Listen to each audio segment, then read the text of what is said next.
I'm clout chasing Glenn Beck and Carol Roth. Dear God.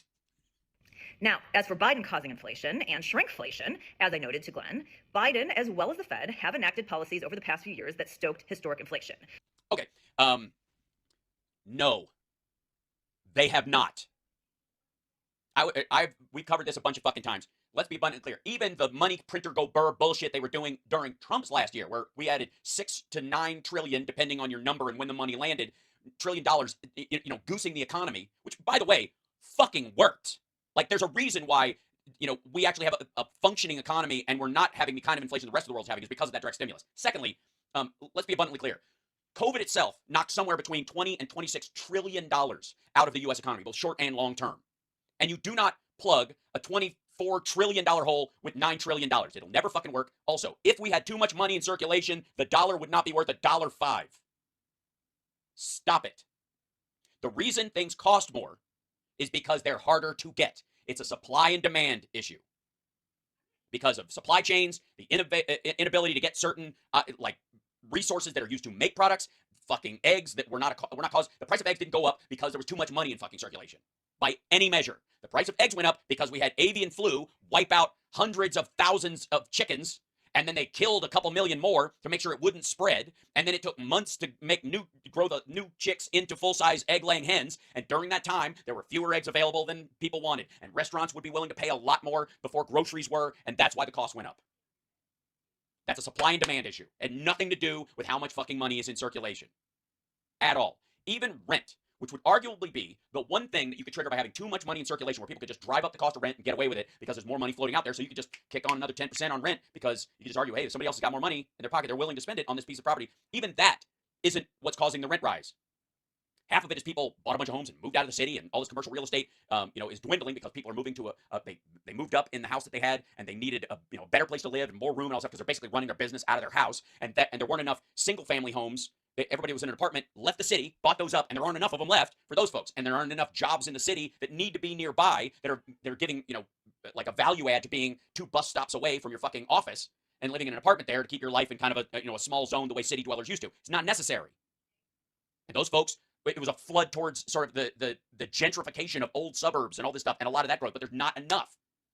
It's a supply and demand issue. This included Biden's direct stimulus after the COVID mandate recovery that many of us warned would predictably stoke this inflation. And it didn't. Which it did. No, it did not. And we've seen the recent CPI numbers. We're still dealing with elevated inflation. No, we're dealing with the average American is willing to pay for stuff to get the stuff that they need, but making that stuff and delivering that stuff because the PPI was up as well. The producer price index, where they're actually having to get the materials to do this stuff. Now, commodities are going to take a giant shit over the next year or so, and fuck with prices all over the place. Some stuff will be driven up because there's just not going to be, the shipping's going to close down, the supply chains are going to shorten, and that process of shortening the supply chain is an expensive one. Shutting down this factory, moving it over here, opening it up, getting it rolling is a multi-year process. And so during that time, you're going to see elevated prices. Once it stops happening, you're going to have a slight increase in the price. You're going to see, specifically, you're going to see a slight increase in the price because of what I've referred to on the show as an anti-slavery tax. A lot of what we're paying for in terms of goods in the United States is an anti-slavery tax, as it becomes more crucial that we buy things or get things from countries that don't use the, what's colloquially referred to as forced labor, which is just a shitty, drippy, lame, derivative, low-end, apologetic way of saying slaves. That's going to cost us more. You want a living wage for employees? That's going to cause the price of an item to go up. That's not monetary inflation. And this is the difference. So far, she's not referred to inflation as monetary inflation or supply-driven inflation or any of that stuff. And even eggs, the price goes up and then it comes back down. Yeah. Now, Trump's not blameless either. He set some of this in motion. Some? Literally the majority of the money. Literally the majority of the stimulus that was directly put in. Remember that video of Trump going, I only asked for, whatever, this many, like $9 billion or whatever, and they sent me more, I'll sign it. But Biden did come in and make inflation exponentially worse. No, he didn't. Now, shrinkflation. What exponent would that be? Because even going from 7% to 9% isn't exponential. And secondly, you know what happened when Biden came in that was different from when Trump went out? The fucking country jump-started again. The entire economy, everybody started going back to work and back to school and back outside and driving places and drove the price of fuel up because people were using it again. The inflation was people running to the front of the pile. I want some of that that's on the pile because it's there. Like, Jesus Christ. As I mentioned to Glenn, is a downstream effect of inflation. When inflation takes hold due to bad monetary policy, and is in the case that we've been dealing with, bad fiscal policy. No. The amount of debt we're taking on doesn't cause inflation because we didn't have inflation as we doubled our national debt our fucking national debt has been in line with or slightly above our GDP since 2000, for fuck's sake. And as it goes up, so has our GDP. It was like 10 trillion to 10 trillion in 2000-ish, and it's just tracked right along in a parallel. And the only jack up that actually happened was during COVID, but you could argue the GDP dropped as we threw money in. So the debt increased because there was a divergence. Those lines weren't floating parallel like somebody buying a slightly bigger house. Yes, your mortgage is bigger, but then so are your earnings. And that has moved in relative parallel for a long time. And while it's going, oh my God, our national debt's $33 trillion, and our economy has become 26 trillion. That's the point. It goes in parallel. The only reason it went up to that 36 was because of fucking Donald Trump. Not just, by the way, his direct stimulus. His unpaid for tax cut was primarily the thing that added to the debt. Corporations first try to raise prices to keep pace, but at some point keep pace. Okay. No, it was harder to get things. And it's going to stay harder to get things. It's going to be more expensive to produce an iPhone if you're not using Uyghurs like slaves to put the fucking thing together. Even if you move it to Vietnam or Mexico, you are going to have to hire people and pay them something that, at least even in their country, is a reasonable price for the labor you're getting from them. In China, you can jump past that. Here's the reality. We didn't have, first of all technology is deflationary, period. You get more for the same price, or the price itself goes down over time. If they stagnate at the quality, the price of it goes down because production goes up. If the quality goes up, the price stays basically the same because it's a fucking price point. And as we look at the increased automation, I'll show you guys on tomorrow's morning show. There's a company, I believe they're in Illinois, but their entire mandate is to automate American manufacturing so that you don't replace workers, but you can 5x what they can do. So you're paying someone a living wage and a real, like, you raise your kids, send them to college level union wage for something, but they can produce the amount of material goods that 20 fucking Uyghurs who are lashed to a fucking line or kept in a dormitory and barely fed in China could make. Which is good. Replacing that and having that not be the incentive is a positive. Consumers are no longer paying that price for a candy bar or a bag of chips or frozen pizza. They just won't do it. So instead of pushing up the overall purchase price, the price increases on a per ounce or some other metric base, so they can keep that headline price in place, which means you receive less product for your dollar. Now, why would that be? Now, some of the times it'll be the idea is that it's gouging or that they're manipulating the market. And this is her argument, that Biden put too much money in the fucking system, and the cereal companies and the chip companies and Snickers and M&M Mars, they want to get more of your money. But if they make the candy bar bigger to try and impress you or raise the price, you won't buy it, right? That's what you're saying. And that is true. So but the reason is that it will cost them more to produce that as well. They can't attract more money because the goods that are required to make that product have gone up as well. So the shrinkflation is partly corporate greed, partly them trying to get some of the money that's out there that they believe is out there, or raising the money, like going past the standard 2% inflationary difference to the 3 to 5 or 9, which is temporary and has been temporary. During that time, what they're doing is peanuts are going to cost us this more. Palm oil is going to get more expensive. Our just-in-time manufacturing on a food stuff is a huge product, of like the shrinking supply chains, and the cutoff of certain supply chains is changing the cost of what it costs to make a Snickers. And so to maintain your profitability on it, you're going to make it a little bit smaller. That's the other theory. One is that you're taking money from the consumer just because you can, and the other is that you want to make more money off of it, so you shrink it a little bit, you provide them with less, and therefore you're saving a little bit, you're shaving a little off the amount of the product, but the people are paying the exact same dollar point. This is, by the way, one of the reasons why, even though there was always a difference between Canadian dollars and the US dollars, if there's a $20 pair of jeans in the United States and you buy the same line of jeans in Canada, it's still $20. It's still $20, even though Canadian dollars were worth less. In some cases, during a period of time, like almost 50% less than US dollars. So technically you're paying 10 US for those jeans over the border in Canada, but the price point is 20 because there's a psychological connection to $20 seems reasonable in the North American mindset. And so yes, you can set this price, but the reason, by the way, is, I know everybody jumped on this like gouging and corporate greed thing, and there's absolutely a slice of that, but a big portion of it also is, where the fuck are the peanuts coming from? Where the fuck is the chocolate coming from? Where the fuck is all this stuff? If you're going to put it together and sell this thing so that you have some left over to fucking feed yourself. Because here's the thing, and I want to say this respectfully to our dear friends who are yelling corporate greed and all that, the corporate collusion and stuff. That does not explain not only not all of it, but not even the majority of it. And the example I would give you is if you used the same amount of calories to stick your fork in some food, bring it to your mouth, chew it and swallow it, that the food gave you. Let's say it took 50 calories of energy to move your food to your mouth, chew it and swallow it, right? as the and the bite of food only gave you that, you would zero out your health. You would like you'd be at a stasis, and eventually you would break down, right? You wouldn't be able to heal wounds. You wouldn't be able to grow. Certainly, you certainly wouldn't be able to grow new hair or replace skin cells, any of that kind of shit. If you were one to one, everything is a profit matrix. Everything you do is an amount of like effort versus payoff. Does that make sense? At least chat room. Hold on, real quick. Does that make sense to you guys? That everything you do has a profit mechanic to it. Because if it was one to one, you die. Now, we have an issue, you could argue, in the United States and some Western countries of gluttony, wherein people consume far more calories than is required to get it on the fork, in their mouth, and down their gullet, to the point where it starts to do more damage than good. And that would be the profiteering analogy in this situation. That would be people just kind of gorging on this idea. And we've talked about this a bunch of times, but the big companies that do stuff like Snickers and do fucking Walmart and Target and all these, their profit margin is microscopic compared to a lot of other industries. The profit margin at Target is somewhere in the order of like 2%. So if they get hit by a 2% rise in the cost of goods overall, they can't build new stores, they can't expand those stores, they can't add more benefits or pay their employees more, they can't pay overtime, right? They can't do any of that stuff. They just got to shut it down. They just got to sell it otherwise, or they got to start firing people. And if they have a stock that pays a dividend, which means people rely on it in their retirement. You got you have a retirement fund or your pension. If you're a union member, a lot of unions have pensions, and one of the things you live off of is the dividends from the stocks that your pension has bought into. And if they don't produce a dividend, you don't eat. So they always push to make sure that big pension funds feel like this is a stock to back. So we got to maintain that level, that profit margin, or we'll never do that. Capitalist ideas, what? Hold on. And exploiting employees at the same time. No, increasingly not. Capitalist ideas don't always benefit the people. Well, communism killed 50 million people in the last 100 years, maybe 80. Also, this isn't a capitalist idea. What I'm arguing right now is not capitalism.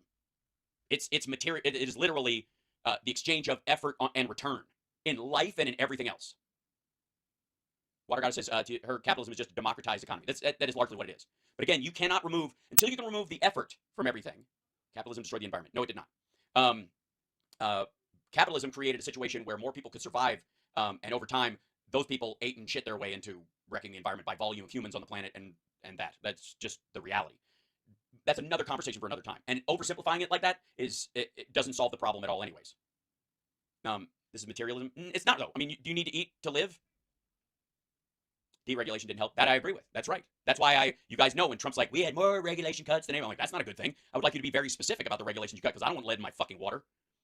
Unfettered capitalism cannibalizes an economy. We don't have unfettered capitalism. No one in the Western world does. Like a huge increase in productivity versus tiny increases in wages. Well, the huge increases in productivity have also come with them an increase in the technological capabilities of the worker. So a lot of them have had to have more expensive degrees and stuff. It's one of the reasons why now we're dealing with student debt the way we have, anyways. Because the people are needing higher and higher degrees to do the jobs because what used to be simple has gotten more technical, and it requires not just more capability, but a higher, level of learning, or whatever. Late stage capitalism. We're not in late stage capitalism. That is one of the funniest phrases I've seen people throw around. Saying late stage capitalism to me is like saying humans will be eating a wafer thin Soylent Green kind of thing in the future, and that's how we're not going to eat food anymore. It's like making that kind of a prediction. That might be 1,000 years away, but it ain't anywhere close to now. And still, again, what's your effort worth to you? It's cliche because it's wrong. Yeah, that's true. Unfettered capitalism leads to market monopolies. We don't have market monopolies, and therefore we do not have unfettered capitalism. Also, are we fettering it? How do you propose to fetter it? THX 1138, exactly. How to use the 3 seashells, right? Pepsi Max. Yeah. Anyways, let's get back to Carol's problem with me being an asshole, which I will totally cop to. You may find that an $8 pizza is now a third smaller, hence shrinkflation. Okay, no you won't. $8 pizzas are not a third smaller right now. That's fucking crazy. Even the chip argument, even the Snickers part, they're talking about, a 5% difference because it's over thousands of items. Pizzas are delivered hot to your fucking house. People are going to notice that your medium pizza has become a personal pizza, for fuck's sake. What? Now, trying to blame corporations for this, Biden's talking out of both sides of his mouth. That's because there are two issues to this. There are supply issues, and there are some companies that are using this to their advantage. You might be surprised to find out that there are situations where if the door is left ajar for a good reason, there will be people who try to sneak in. He says the economy is doing better and GDP is growing. It is. Well, that would mean the corporations are growing as well. And they are. When he says that wages are increasing, that would obviously increase costs for businesses that they then pass on to consumers. It's all very much related, and he cannot claim economic victory and then chastise the businesses for their growth. He's not. He wasn't chastising any of the businesses for their growth. You guys, I watched the So too. You guys watched the So too. Did he chastise businesses for growth? No. As a matter of fact, shrinking might be the opposite of growth. But I think the most important point is that corporate profits aren't increasing materially at any higher rate than during other times. So let me read you this. Wait, is she going to accidentally walk into my argument about supply chains? Because right now, what she's defaulting into, it seems, is to defend the business's costs, which is exactly what I explained. According to FactSet, Q3 2023 marked the 7th consecutive quarter that the S&P 500 reported lower profit margins. And because wages went up and the profits went down, but and by the way, the profits went down in, I guess, in line with expectations. But again, it's not that they're doing badly or that it's one of the situations, in the stock market, they're like, the stock price of this company went down because expectations were that they were going to grow by 5% and they only grew by 4%. They fucking grew by 4%. That's great. But the expectation was they grow by 5% and therefore they could kick off more dividends to people. And so people that only give a shit about the dividends, that's all they listen for. And the minute something doesn't promise a higher dividend, they don't give a shit about the company. They don't want it to actually become, it's not about the value that the company adds as far as its products or its worth or its cultural significance, any of that shit. They just don't like it. They just like. The same point in time, Y charts shows lower U.S. corporate profits after tax as a percent of GDP than when Biden took office. And Guru Focus, using Bureau of Economic Analysis data, shows a shrinking corporate profit margin during the time period that inflation was raging under Biden. Because of oil and gas going from negative $35 a barrel to almost $100 a barrel because the entire world jump-started at once. This is another situation, and I'm sorry about the freeze frame, Carol. I'm going to do this slightly better. That's my being deferential to Carol. The entire world economy jump-starting all at the same time is why prices went up. Because oil and gas went from being negative nothing and not even being available to like everybody rushing to get it so they could ship their goods to the consumer as quickly as possible to get things going. And there was a ton of stimulus to make sure it happened. But again, making up for fucking 1 million plus dead people here, got somewhere in the order of 25 million dead in China that used to produce goods, that used to be the shipping guy you talk to on the fucking phone, and his entire family. They're all gone now. Okay? So the idea that corporations just decided to become greedy today is always a stupid talking point. Okay, no, that's why I'm talking about both sides of it. On one hand, they're doing well, but there are some groups that decided to shave off a little of this stuff or add these extra fees that are not in line with what it costs them to actually do the job or make the thing that they're like. I guess the fees on banks for overdraft, $8 to $35, they're literally making a profit. It gives them an incentive to make sure you're overdrawn for a series of reasons. That's why they can crank things up, even make mistakes where suddenly there's a glitch in what you have, and you got. If you're working poor, you're on the edge of something, or you have a rolling line of credit where you issue yourself something in your business or whatever, and your account goes negative for a day, they can flood a bunch of bills that might have taken 2 days to process immediately in there to like suddenly they start your electric bill, your phone bill, and all those kind of things that are on a cycle. They can pay those, run them through immediately because they know they're queued up. They could see them they could squeeze them in there, and then suddenly you're charged for this overdraft multiple times. That's what they were doing. And that should be illegal for one, and it is, and it's what Wells Fargo and others got in trouble for. And then on top of that, they were overcharging you for those very things. If a business is charging too much, another company is going to come in and try and sell a lower price with the same quality to take. Right, and that is absolutely happening. Also, I'd like to remind everyone to look at the chips you have been seeing lately. What's the big difference in chips since fucking 1995? Much less now, since COVID. Holy shit. Have you noticed the difference in the shelf space for like the wild chips showing up at your fucking 7-Eleven or other places? You've seen those where they have like protein in them. There's like 20 grams of protein in these potato chips, that kind of shit, which is way more expensive than just some fucking corn chips, right? Or organic stuff or natural flavoring, all the stuff that they sell you as an incentive to get you to buy that stuff. That you could arguably write up more of the brand change and the cost change of yes, the Quest stuff, absolutely, Bob. Another example, you could literally measure the change in the size of something, like the density. Look at a fucking protein bar, because people are like, I don't want all the sugar, I don't want all this shit, right? And so protein bars went from being these big, like the Fit protein bars, which are gigantic and full of sugar, to like these fucking little, it's like cookie dough. It's like dry cookie dough just crammed together, right? It's tiny. So you can take the measurement of those candy bars, which used to be, if you recall, if you've ever been a touring comedian, would be like the Quest bars are tiny, but their nutrient density is, it's off the charts, and it's not even in, compared to a Snickers or something like that, right? They used to be about this much, like one row in the candy aisle. Now it's a fucking third of it. You could literally measure all this, the profit margin difference and the shelf space and what's being sold and how many per chip. And they're not even making a distinction in most of what she's talking about. They're not looking at like, well, these are fucking Ruffles, it's potatoes and grease and salt, and these are fucking the wild chips that are made out of chicken skin and full of protein, and they're, you know, they got organic jalapenos in the whatever, in the flavoring, right? It's the same, it's a wash in the argument, in the politics of this and how they're discussing it. And anybody who's been in a fucking Jesus Christ, the idea that we've gone from Breyers to Haagen-Dazs available in 7-Eleven freezers over the last 20, 30 years, in and of itself is an enormous change. You could track all the argument about this. Take market share if they could. Also, why would they just be greedy now, particularly in the last couple of years? Because they were hit extra hard and they're trying to make up for the hole that was created in their economy when nobody was going out, no one was doing anything. And specifically, the kind of foods you eat, the snack foods that you're talking about that you can't sell on EBT, and that a lot of people, when they were worried about COVID, were trying to eat better at the same time, or they were ordering from restaurants instead of just buying bags of chips and fucking like the stuff that's in the impulse aisle at the fucking grocery store, which is primarily where this stuff is. People weren't going to the grocery store, so that shit died on the shelf. That's why. They're being greedy right now, and I would argue, I wouldn't even call it fucking greed. They're trying to spackle that hole shut. As the purchasing power of consumers has dwindled due to that Biden and Fed-induced inflation. But it hasn't. Consumers won't stop. It's one of the reasons why the inflation rate keeps going up. Is because people are still buying. They're still getting what they want. That is, as Biden likes to say, malarkey.